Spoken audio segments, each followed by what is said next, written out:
Colin Powell said that there are no secrets to success.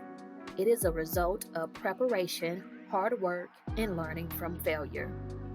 Before you look for your wife, preparation is vital.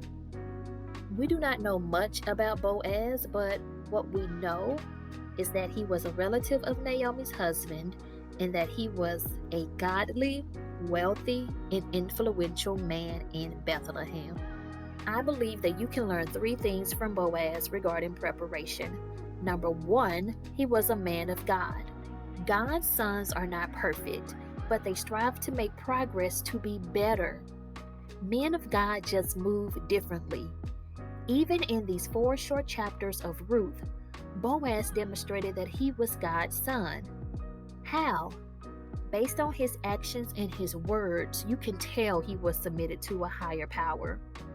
We will go into details later in other episodes on exactly what he did and how he treated people, but it is important to note that women of God need men of God.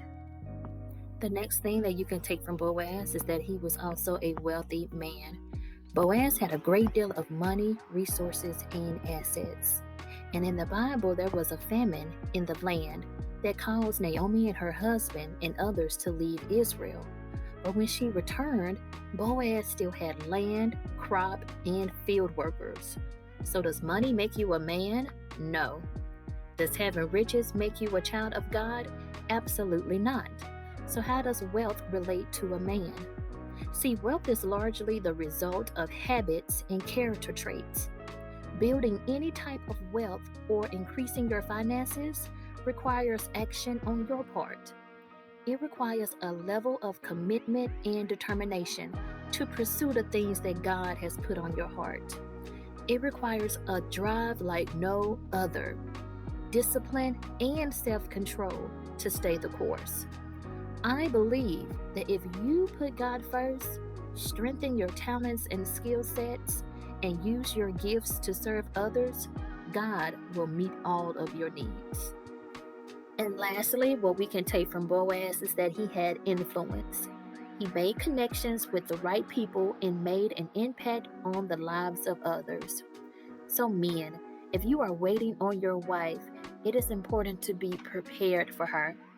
God has given his sons a lot of responsibilities, but if you seek to be a man of God, a man of character, and a man of value, you will find a woman of God that will submit to your leadership because you're submitted to God.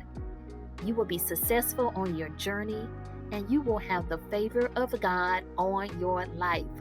So if you are ready to be a version of Boaz or a better version of yourself, stay tuned for the rest of these episodes in Becoming Boaz.